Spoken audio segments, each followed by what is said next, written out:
Pero para hablar de este tema he querido invitar a participar en este programa a una persona que ha vivido de primera mano las experiencias que se tienen en el día a día, tanto en primera persona como con diferentes amistades y conocidas dentro de la misma situación. Ya que repito que aunque creamos que no es necesario recalcarlo, creerme que para muchas personas sí que lo es. No participan del mismo estereotipo porque ante todo somos personas con personalidad y circunstancias propias. Periodista, escritora, documentalista y colaboradora valenciana, una auténtica enciclopedia de la historia del entretenimiento y cultura popular española a lo largo de los años, autora, entre otras obras, de Las Memorias de Cristina la Veneno. Me hace de verdad muchísima ilusión presentarte, Valeria Vegas. Gracias por estar aquí en Mis Delirios. Cristian. Pues aquí andamos. Pues nada, bien. Encantada de delirar contigo un rato. O sea, fíjate, es cualquier conversación, ¿no? Al final nosotros... Sobre cualquier cosa. Encima empezamos en cualquier cosa y acabamos amarrando y alargándolo, enganchando una cosa con otra y a saber en qué puede divagar esto. Que así sea. A ver. Mira, antes de nada yo quería decirte que de verdad es todo un lujo tenerte con nosotros, que sabes que te admiro y que no solo por lo que representas como persona, sino porque haces una gran contribución pues en cuanto a documentación, recopilación y distribución pues de aquella parte de cultura y entretenimiento que gente con nosotros y que lo tenemos muy arraigado, pero el resto de personas pues no participan de esto y le han quitado un poco de importancia y se ha perdido mucha información. Pero gracias a personas como tú todo eso está aquí al alcance de cualquiera. Bueno, yo te lo agradezco. Yo creo que es algo también que muchas veces, es decir, obviamente ese tipo de labor, ¿no? Te vamos a llamar de arqueología popular o nace de un hobby siempre. Es decir, yo siempre digo que hay cosas que las puedo hacer completamente gratis porque disfruto tanto haciéndolas que no siento que te quiero decir, es como si le dices a tu abuela que le vas a pagar por hacerte un jersey de macramé y te va a decir, no, pero si es que yo el macramé lo hago muy a gusto o el jersey de punto, ¿sabes?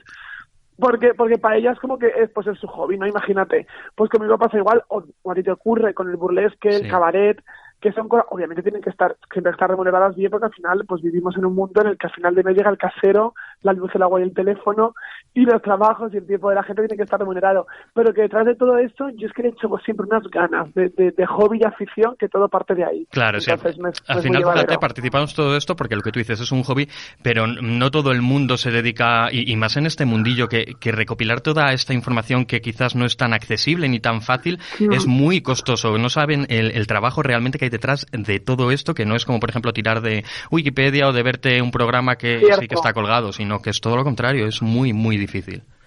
Te voy a dar la razón porque es verdad. Es verdad que a veces hay que rascar mucho, vamos, y a veces todavía soy de las que tengo cosas apuntadas de fechas, de tal, pero si se le puede pedir a una tele, un programa del año 87 y ni sé la fecha exacta, porque a veces te piden la fecha exacta para muchas cosas, claro. Igual que la hemeroteca, si quieres encontrar un número concreto de una revista de esa semana. O sea, que tienes razón que detrás hay una labor luego que no se aprecia. Mucho. Pero bueno, bien, yo contaba un poco a los oyentes que, pues eso, los orígenes del movimiento más activista, que por otro lado era también muy ninguneado en personas como, por ejemplo, Silvia Rivera, Marsa P. Johnson, en España Silvia Reyes, Marc Ambroye, que quizás sí que estuvieron un poco más enfocadas, ¿no?, al movimiento activista, pero que en el fondo esto como que se define como la lucha más correcta según partes del colectivo o de la sociedad, porque intentan mostrar como, pues eso, una personalidad un poco más estereotipada. ¿Tú qué opinas de que, por ejemplo, en personas como Cristina la Veneno, Carmen de Mairena, Manuela Trasobares, que son personajes que cuentan su verdad según su situación personal y las vivencias que han tenido, quizás no son tan bien habladas, no tienen tan buenas formas, pero ¿qué piensas de aquellas personas que por eso le quitan importancia a su discurso incluso dentro del colectivo? ¿Tú qué crees? A ver, yo lo que creo es que en el caso, por ejemplo, de Cristina, ¿no?, de la Veneno, ya no solo por la parte de haberla conocido, de que fuese amiga, también se puede extrapolar al caso de Carmen de Mairena, de tantas, cuentan su realidad. Yo creo que algo que se reprochaba mucho, ¿no?, que es un poco lo que tú comentas, se les reprochaba que eran un mal ejemplo para el colectivo, que no era una buena representación, y yo siempre pensaba, digo, pero si es que se representa a sí misma, no te está diciendo ella que sea... Es decir, igual que yo no siento que la Miss España de este año me represente, bueno, la de ningún año, nadie siente, ay, esta es la mujer más guapa de España. No, pues, y estoy poniendo un ejemplo muy banal, pero en el sentido de decir, no hay que tomarse las cosas de una manera personal y directa, ¿sabes? Y sobre todo hay que ser consciente también de, tanto en el caso como de Cristina de la Veneno como Carmen de Mairena, son mujeres que están expuestas en la televisión y aceptan eso como un mercado donde no tienen más remedio, ¿no?, que entregarse un poco a ese juego televisivo, pero que a la vez siguen dando visibilidad. La visibilidad de Mar o de Silvia Reyes es real, está muy bien y ha sido muy efectiva, porque ha sido la de la pancarta, la de la lucha, pero la de ellas es también la visibilidad televisiva, ¿no? Están contando al final sus problemas, sus dramas, en la medida que les dejan. Porque y visibiliza un poco la verdad, ¿no? O sea, la situación real, que es más cruda. Exacto, hay que saber que eso no es todo el porcentaje del colectivo trans, sino que es un porcentaje, ¿no? Yo siempre me acuerdo cuando le pusieron la placa a la Veneno, ¿no? Pues el Ayuntamiento de Madrid me pidió que acudiese, que dijese unas palabras, y yo lo que les dije fue, y lo sigo pensando y lo digo de corazón porque creo que es así, esta placa no se le pone solo a la Veneno, se le pone a muchas venenos que había en este parque, ¿no? Es decir, mujeres con la misma circunstancia, o parte de esa circunstancia. Entonces, pues pasa eso, es decir, ellas televisivamente representan algo que obviamente no es lo correcto, pero porque la tele también las aboca a que no sean correctas. Por eso las cogen o las cogían. Hoy en día la televisión ha cambiado mucho. Ya. Bueno, al final es lo que tú dices, cambia un poco y también depende un poco de la ubicación en cuanto a etapa temporal en la que te encuentras, ¿no? Que no es lo mismo que se podía contar antes con lo que se puede contar ahora, pero es muy necesario también ver ese tipo de testimonios y situaciones de antaño para que vean que de algún modo pues hay que tirar y hay que pensar y luchar por esa gente que lo pasó tan mal. Quienes te seguimos, por ejemplo, hablábamos de Cristina y somos fans de ella. Conocemos, yo por ejemplo conozco un poco cómo surge la oportunidad de escribir sus memorias y todo lo que ello ha acarreado, pero a pesar de haber sido eso, un trabajo de muchos años, me gustaría que contases a nuestros oyentes cómo nace y se desarrolla ese proyecto.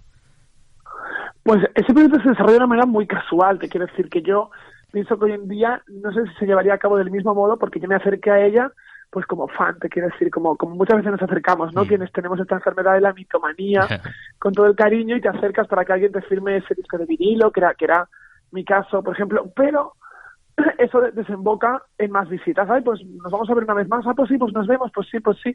Y la tercera o cuarta vez a mí se me ocurrió decirle que tenía una vida muy interesante, porque me iba contando anécdotas, que tenía una vida muy interesante, claro. y que era una lástima que todas esas historias, que son las que en televisión no contaba o parecía que no interesaban o no le dejaban contar, a mí me parecían las más interesantes, ¿no? Historias que habían ocurrido cuando llegó a Madrid o en el pueblo, tal, muchos pequeños puntos. Y ella me dijo, con esa gracia de ella de, escríbemelo tú, que tienes estudios. Fue como de, venga, pues nos lanzamos, yo me lanzo, y ahí pues continuaron las visitas, pues grabada en mano, donde ella iba contando sus vivencias. Y ha desembocado, bueno, finalmente desembocó en un libro, una autoedición. Esto a veces tampoco la gente no es consciente, ¿no? Porque ahora pues hay una serie hecha por una productora muy enorme, por una cadena de televisión, pero que todo vino de una manera muy muy simple y muy modesta, ¿no? De sacarlo adelante.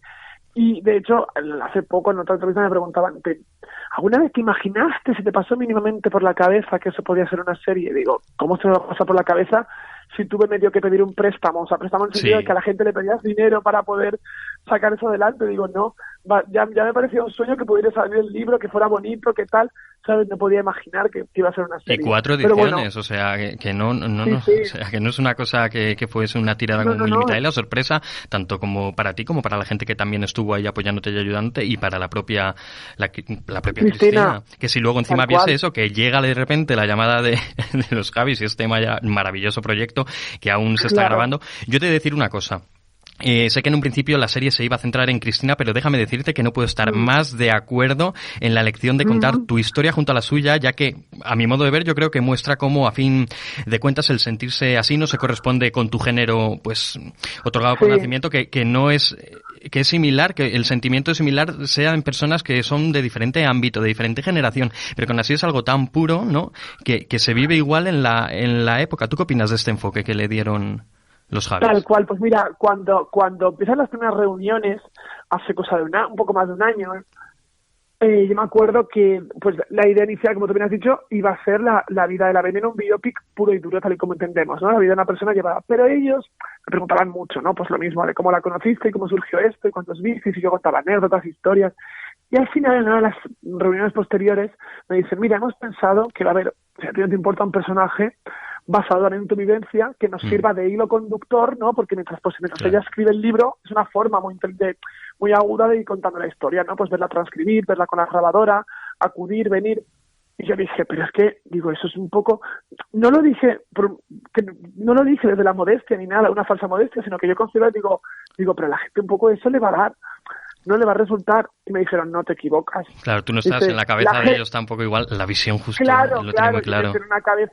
Yo estoy en una cabeza de creadores increíble, o sea, no sé, tienen esta cosa de que le dan 10 vueltas al mismo, a la misma trama, cambian constantemente, y me dijeron, no, te equivocas. Me dijeron, la gente lo que espera es un biopic al uso, como hay todos los años de tantos personajes, contados de una manera como cronológica, ¿sabes? Dice, y esto hay que jugar con un puzzle, un rompecabezas, dice, y la gente con quien se va a identificar, la gran mayoría de la gente, los espectadores que son ajenos a la Veneno o qué tal, se van a identificar contigo, me dijeron, porque el personaje de esa chavala que está transicionando, que tiene 20, 21 años, lo ves desde una vulnerabilidad que la Veneno nunca muestra, porque es como muy bruta, muy fuerte, fantasiosa. Entonces me dicen ellos, ¿con quién es difícil identificarse? Con Cristina. Sí, y aparte hay un momento, por ejemplo, que también tú como que sacas se ve una parte como que justo sois una persona, que es el momento en el que ella ve al personaje Valeria y se da cuenta antes de que nadie le haya contado, una persona completamente desconocida, ¿no? Que se encuentran en la misma situación y como que ayuda a lanzar, y a pesar de esas formas tan brutas, el cariño y una cosa tan entrañable como trata la Veneno a Valeria en ese momento, a mí me parece una cosa que os convierte en uno y que llega totalmente a cualquier tipo de persona, conozca o no la situación, esté un poco más metida. Tal cual. Mira, el otro día tuvo otra invitada, La Prohibida, me decía, dice, es que hay algo que es muy bonito, dice, en el capítulo 1, ya luego más adelante ya se sigue desarrollando, dice, y es como tú, que eso fue real, te quiero decir, que ocurrió todo. Yo fui a casa de Paca la Piraña, Paca existe, ¿sabes? Ese grupo de amigas que estaban en casa de Paca con las que todavía mantengo vínculo, y los domingos se comía paella y se jugaba al partido, todo eso era real. Y la Prohibida me decía, es como, dice, se transmite como tú, que vienes de otra generación, simplemente, ya ni siquiera, dice, te metes en su mundo y dices, yo soy lo mismo que vosotras, somos lo mismo, claro, ¿no? Y te totalmente. Dice, y allí eso se transmite sin tener que estar contándolo explícitamente, y es verdad, ¿sabes? Es como con pequeñas señales, con miradas, como llega la otra al final a casa. Entonces, pues sí, está muy bien logrado, la verdad, y es verdad, alejándome yo desde la distancia, por la parte que me toca, que es un acierto jugar a esas dos generaciones, jugar a las similitudes y diferencias que hay, ¿no?, en torno a la transexualidad. Totalmente. Y por un lado yo creo que también es un paso pues muy grande el visibilizar en los medios de comunicación, no porque sea la mejor plataforma, sino porque sí que es la que más alcance tiene en cuanto a público, y perfiles como por ejemplo como el tuyo o como el de Elsa Ruiz, Ángela Ponce, en cuanto a cómo se mostraban pues hace años estos casos, que buscaban igual hace años más crear la provocación, atribuir a ciertas profesiones. Pero ¿tú qué opinas de que, aunque la intención sea la correcta, muchas veces el dar tanta importancia a su condición sea la característica que más destaque frente al resto del por qué se las ha contratado o elegido para diferentes puestos? Claro, yo creo que estamos en una etapa muy positiva, pero de discriminación positiva. Es decir, bueno, creo que tus oyentes lo van a entender perfectamente, pero es así. Es decir, es verdad que podemos decir, entre comillas, que la transexualidad está de moda. Que no está de moda porque siempre ha estado. Te quiero decir que desde el tardofranquisismo ya se hablaba de la transexualidad, había películas, había reportajes en revistas, es decir, se trataba el tema. Lo que pasa es que ahora se ha dado la vuelta y está como bien visto, está bien considerado, parece que sea cool, ¿no? Pero porque se ha dado un matiz, lo cual es positivo, no son lo mismo. Yo prefiero que haya discriminación positiva frente a invisibilidad. O sea, totalmente. Pero es verdad que muchas veces dudas si quien está arriba, el productor de turno, la cadena, coge a estas mujeres creyendo en ellas, o porque detrás hay una etiqueta que resulta más vendible. Nosotros somos conscientes, no somos tontas. Estoy segura que Ángela Ponce, que Elsa, a la cual también conozco, estoy segura somos conscientes de que tenemos esa etiqueta y que muchas veces apostarán. Luego la cuestión es que podamos demostrar que valemos, ¿no? Y que se da la vuelta a la tortilla. Claro, o sea, que... se da la vuelta a la tortilla, exacto. Entonces yo creo que lo bonito de este caso es que Ángela es una modelo y antes previamente no habíamos tenido una modelo, ¿no?, que lo defendiera de esa manera. O Elsa es una cómica y no habíamos tenido anteriormente a una cómica o una monologuista. En mi caso, pues a una periodista o escritora. Es decir, somos perfiles que todavía no habían conquistado las mujeres trans. Y no lo digo por ponerme ningún mérito. O sea, vives la vida, estudias lo que estudias y luego te dedicas a lo que te dedicas. Entonces, viene por ahí un poco. Yo creo que es la conquista del terreno y ya luego quitaremos la etiqueta. Claro, y lo que tú dices, que si los radioyentes no entienden muy bien tampoco, porque nosotros, bueno, lo vivimos día a día y sabemos un poco más de lo que hablamos, lo tienen muy fácil porque esto se ha documentado históricamente a lo largo, por ejemplo, del cine. Por ejemplo, se pueden acercar a la realidad a lo largo de la historia en medios de comunicación, pues como en los 70 se narraban los espectáculos en los que se las utilizaban como auténticos personajes, que al final del número te montaban una sorpresa. Entonces, bueno, cuéntanos un poco, porque tú también eres la autora de grandes actrices del cine español y dominas ese ámbito. ¿Qué opinas tú, por ejemplo, de la importancia de ese lado en el que Victoria Abril y Viviana Fernández mostraban en Cambio de Sexo esa realidad que en un principio en esa época resultaba como muy normativo, pero la película le daba como una vuelta, o el enfoque, por ejemplo, de la intersexualidad en Mi pequeña señorita? ¿Tú qué opinas de ese enfoque en aquella época? ¿Cómo se podía sentir la gente identificada? A ver, yo creo que el cine español está repleto de buenas intenciones y peores resultados. Está también repleto de intenciones directas con muy mala baba, y luego hay excepciones de cosas que tenían buena intención y buen resultado, que son excepciones, tal como tú has nombrado Cambio de Sexo, dirigida por Vicente Aranda, o Mi querida señorita, de Jaime Armiñán.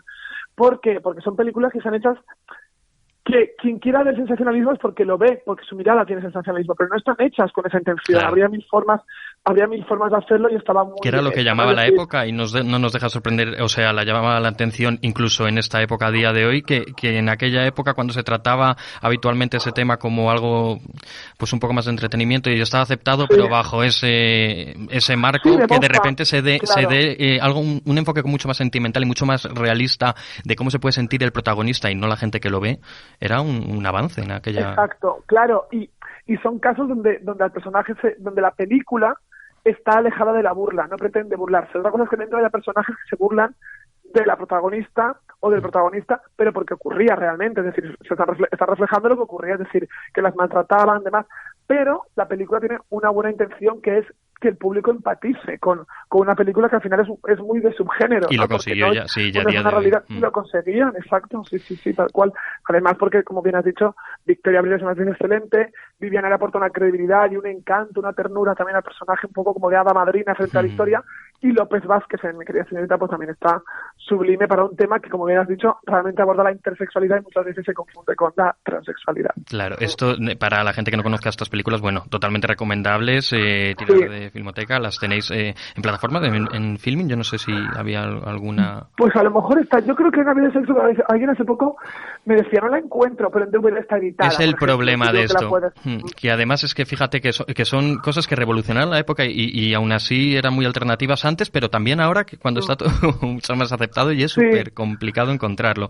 Sí, se ha vuelto de culto. En Cambio de Sexo, bueno, vemos esa realidad que parece como muy ficticia para la gente a día de hoy que no conoce esa realidad, pues gente más joven, pero por ejemplo contaba eso Manolita Chen, la Chen de Arcos, por ejemplo, que ella cuando realizó en su pueblo aquel espectáculo de variedades, prometiendo al final del espectáculo desnudarse, pidió que si realmente la tenían un poco de cariño, ella lo haría si se lo pedían, pero que si realmente la tenía un poco de cariño, pues que la ahorrasen ese mal trago, y la gente cayó en ovación. Cuéntanos un poco, para la gente que no conoce, porque a mí me fascina Manolita, bueno, yo me pongo sus entrevistas de fondo en YouTube. Cuéntame un poco a la gente quién es y cómo nace también tu proyecto de documental, para la gente que no lo sepa. Pues Manolita Chen es la segunda Manolita Chen de España, como cuando hay Carlos V, Carlos IV, pues Manolita segunda, que digo yo, porque, claro, ya existe otra Manolita Chen, que la que mucha gente ubica, que es una Manolita Chen que tenía un teatro de variedades, un teatro ambulante, que recorría toda España y que una generación un poco más mayor que la nuestra ubica a todo el mundo. Bueno, hubo otra Manolita a la que le pusieron el apodo de Manolita Chen para burlarse de ella. Ella quería llamarse la Bella Helen, que era una mujer transexual de un pequeño pueblo de Cádiz, en Arcos de la Frontera. Bueno, pues esa mujer vivió sus penurias como tantas otras, porque pues sufrió las burlas, la marginación propia de la época en los años 50, en los años 60, luego inicia más tarde su transición, se convierte en artista del espectáculo y un día además consigue, siendo empresaria, que es también un mérito importante que a veces dices, jolín, qué curioso, ¿no? Una mujer de los 80 y una mujer trans que sea empresaria y haya montado su propio restaurante, y consigue adoptar el método, pues me imagino que sería a través, pues de, creo, lo tengo entendido, como que le dejaron, ella quería adoptar una niña, la niña Sí. que fuese, o el niño que fuese, y el gobernador le dijo, bueno, mira, te vamos a dar la niña que nadie quiere, porque es que hay una Que niña llama que no quiere nadie. mucho la atención, como incluso en las entrevistas que podemos encontrar en internet en YouTube les llaman, pues eso, ha adoptado niños subnormales, que es el término que Sí, se sí, utilizaba encima en aquella época, es muy fuerte. muy fuerte, sí, la incorrección de... Entonces adoptó, pues, una niña con síndrome de Down, que en ese momento no iba a ser una adopción, se la prestaban únicamente en el sentido de, bueno, pues que la cuide unos meses y luego, porque también, por lo visto, pensaban que la niña iba a fallecer, como que tenía muy poco tiempo de vida, mira, pues con esto te resarces. Y la niña, pues siguió adelante y no falleció, y ya no hubo manera de quitarle esa niña, obviamente, a Manolita, y ahí está, exacto. Entonces, quieras que no, pues para mí es una historia muy, muy increíble, muy bonita, que no se repite en todos los países, porque no es que es muy única, ¿no? De una mujer trans que en los años 80 consigue adoptar, que es algo todavía hoy bastante inviable, incluso para una pareja cis-hetero, ¿no? Conseguir adoptar requiere unos papeleos, unas condiciones, pues imagínate en ese momento con todo en contra, y es como que se juntaba una mujer socialmente marginada, mal tirada, cuestionada, bueno, en un pueblecito, tal cual, o sea, me parece, vamos, pero tal cual. Así que bueno, pues como tú bien has dicho, hace cosa de 5 años, pues decidí, nada, sumergirme en la otra aventura, que fue realizar un documental que está en la plataforma Filmin hoy en día, que cuenta la vida de Manolita, contada por ella misma, por quien está alrededor, por imágenes de archivo. Sí, que ya encima, a día de hoy, tanto en el documental, bueno, tenéis el documental que para la gente que quizás no ha investigado tanto en el tema, recoge perfectamente su trayectoria personal y profesional, sobre todo, tratada muy bien, con un enfoque muy bueno, que es totalmente recomendable. Y a la gente que, bueno, que se quede con ganas, pues les animamos también a investigar un poco acerca del tema. Yo, de verdad, yo lo he visto y a mí me fascinas tú, me fascina Manolita, pues, o sea, cuando hay una simbiosis ahí, pues explota lo maravilloso. Gracias. En ese caso decidiste realizar un enfoque audiovisual en vez de limitarte, ¿no?, al medio escrito al que estabas acostumbrada. Pero también tenemos el caso contrario, de un documental a desarrollar, pues su contenido en un libro, como hiciste, por ejemplo, con Vestidas de Azul. Háblanos un poco de Vestidas de Azul. Oye, qué bien lo has planteado, es verdad. O sea, pasó de la escritura al documental y luego a escribir sobre un documental. Fíjate. Lo que tú dices, divagamos y al final como una cosa lleva a la otra sin ni siquiera tú planteártelo, pero que es el proceso natural, yo creo. Tal cual, no había caído en ese planteamiento.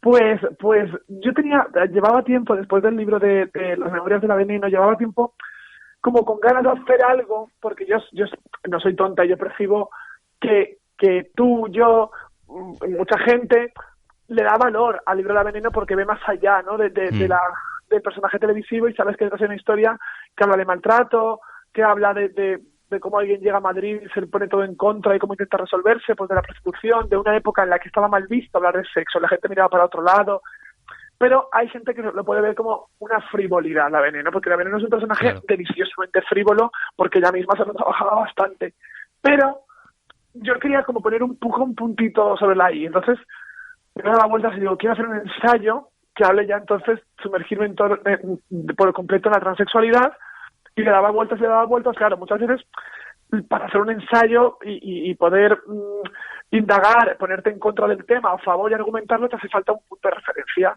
Y dándole vueltas me acordé de este documental que se llama Vestida de Azul, que es el primer documental que se hizo en España sobre transexualidad, 83. Del año 83-84, creo que se estrenó en el 84 y se rodó en el 83. Sí, que en YouTube está por partes, pero hay muchas que no están visibles. Que no están. Entonces dije, ostras, el documental del año 83, que vamos, que para que los oyentes que lo desconozcan, pues en su momento se estrenó en cines comerciales, acudió al Festival de San Sebastián, está dirigido por Antonio Jiménez Rico, que es un director muy, muy, muy reconocido en España. Entonces me di cuenta que jugando a sacar, que digamos, lo más destacable de cada una de las 6 protagonistas, se podía analizar ya la transexualidad, pues con una hablas de la exclusión social, con la otra de lo que era el espectáculo o el cabaret entendido en ese momento mejor o peor, si las explotaban de una manera, con otra sobre la prostitución, con otra sobre las leyes opresoras de entonces de vagos y maleantes, escándalo público, porque cada una le había afectado cada una de esas cosas de una manera particular. Entonces, realmente el libro, muchas veces digo, claro, no va entero, no van las 300 páginas sobre Vestida de Azul. Es el punto de referencia para abordar ciertos temas y luego de ahí, pues, es un análisis de cómo el cine y los medios de comunicación han tratado la transexualidad pues en los tiempos de la transición. Que incluso también se podía un poco enfocar a la parte de ahora, ¿no? Porque la gente sí que puede ver eso y decir qué cruda la realidad en aquella época, pero si nos remontamos ahora, yo creo que muchas personas desconocen pues las grandes dificultades que muchas veces os ponen. Por ejemplo, no saben que pues para un cambio de DNI, que no es lo mismo cambiar el nombre en un DNI que el género, que eso lleva un trámite de 3 años tras demostrar que te estás hormonándote, para hormonándote tiene que dar el visto bueno un psiquiatra, un psicólogo, un endocrino, que eso llevan trámites, sobre todo pues en una ciudad quizás relativamente es más fácil, pero en un pueblo, por ejemplo, en una zona donde quizás en su centro hospitalario no lo conocen muy bien, dan 1000 vueltas hasta saber cómo se hace el trámite. Es un largo camino y también muy duro psicológicamente que alguien te tenga que decir a ti si tú estás bien de la cabeza o no, para dar el paso de ser quien eres. Tal cual. Y pasar un tratamiento hormonal, como tú has dicho, un endocrino, un psicólogo, es decir, obviamente las cosas están revisadas, que no me parece del todo mal si lo comparamos, como tú dices, al tal y como estábamos antes. Es que antes directamente no había opción, era simplemente aguántate cuántas mujeres trans han fallecido, y hombres también al contrario, con un nombre que no les correspondía. Mismamente, muchas de las protagonistas de aquel vestido de azul, que fallecieron por causas como el SIDA, por enfermedades, fallecieron pronto. Y que sus familias, a pesar de su voluntad, les querían enterrar con traje de su sexo otorgado por nacimiento. Sí, casi en ese plan. Entonces dices, ¿hasta qué punto? ¿Sabes? Dices, ¿hemos progresado? Yo creo que sí hemos progresado, que es verdad que todavía falta mucho por perfeccionar y mejorar el sistema que tenemos hoy en día, pero claro, es verdad que en ese momento no tenían otros recursos, se aguantaban con un nombre que no les correspondía en el documento de identidad, no tenían ningún apoyo social, legislativo, obviamente laboral, pues el 90% no. Entonces, es un libro que yo creo que sirve para ser más conscientes, ¿no?, con hechos y demostraciones de cifras o de tratamiento en películas, en prensa, de cómo tuvo que pasar estas mujeres. Claro. Y que la gente atribuye al final la palabra progreso a que hemos llegado a un fin y nunca es así. Bueno, Valeria, para finalizar, recomiéndanos cosas, pues eso, recomendaciones literarias, filmográficas, documentales, personajes ilustres que creas que deben de conocer a la gente y que quizás les aporte algo en sus vidas, así en cuanto a conocimiento. Pues mira, a ver, si lo llevamos en torno a la transexualidad, yo hay otra mujer, no me va a dar la vida, ya no puedo abordar más, escribirla, a lo mejor dentro de un tiempo, hago en torno a su vida, y en España tuvo mucha repercusión, no solo en España, a nivel mundial. En Argentina fue, increíble, pero se recorrió el mundo entero, llamaba Coccinelle. Mira. Y Coccinelle era la vedette del Carrusel de París, que era una sala que hacía espectáculo con mujeres trans, en los años 60, ¿no? Y fue la primera mujer trans mediática. Hoy en día tiene una calle en París, fue la primera mujer en Europa en tener una calle trans, la primera mujer trans, y la única que hoy en día tiene una calle con su nombre. Entonces, pues es un personaje fascinante, que se codeó con lo mejor, que hizo películas, que grabó discos, que murió hace años, no mucho, yo creo que en el 2006 o así puede ser. Y bueno, pues lo triste lo que ocurre en estos casos es que, claro, pues la memoria es muy traicionera, se diluye y es un personaje, yo creo, una mujer muy poco reivindicada, pero pues Coccinelle es muy recomendable. Y si te dijera una película, pues no recomendaría un poco la que ya hemos citado, mira que hay, pero recomendaría un poco la que hemos citado, ¿no? Cambio de sexo, que como tú dices, siendo de un director como Vicente Aranda, una actriz como Victoria Abril, que es muy mediática en cuanto a reparto, pero mucha gente desconoce. Exacto, mucha gente desconoce, y es una película que te acerca a una época de una manera muy bien tratada y que sigue siendo 40 años después, un poco más, muy, muy, muy emotiva. Entonces, quien pueda, que la consiga en DVD, que está editada, que la busque, y mira, ¿por qué no decirlo en voz bajita? Si tiene que descargársela, que se la descargue, que la película esto sea por el bien común. Ya facturó, claro, es que creo que es más importante la visibilidad que va a dar, que el tema todo esto de las descargas y todo, ¿sabes? Yo las descargas, pues claro, entiendo que la gente no se descargue la última. Claro, o si no, también emplazamos a los medios de descargas que se hagan con estos originales y que por favor luchen, que no se lo den hecho de decir, venga, lo que me vais mandando y que no tengo yo que indagar y ser referente para este tipo, porque yo creo que también es muy necesario y que tendría un éxito una plataforma que reuniese todo esto que está tan perdido y que tantos buscamos. Pues veis, ella lo que dice, modesta pero pero gente muy necesaria como Valeria Vegas, que mirar toda lo que ella dice, que no encontramos nada de documentación, ni filmografía, ni tal, de estos personajes que ella ha relatado. Así que también está muy bonito esto de indagar y ver testimonios de otros y que te llevan a otro personaje que desconocías. Entonces, yo os insto a que os metáis en este proyecto de búsqueda del conocimiento común de día de hoy. Y de verdad, Valeria, muchísimas gracias por estar con nosotros. Para mí es todo un honor. Ya sabes que te admiro y que me hago con todo tu material, porque creo que haces una labor muy, muy necesaria. Pues muchas gracias, Cristian. Lo aprecio, lo valoro. A ver si nos vemos muy prontito, que con esto, hija, que así sea, que suba para el norte. Pues nada, un beso grande. Un besazo muy fuerte, Valeria. Nos vemos. Nos vemos.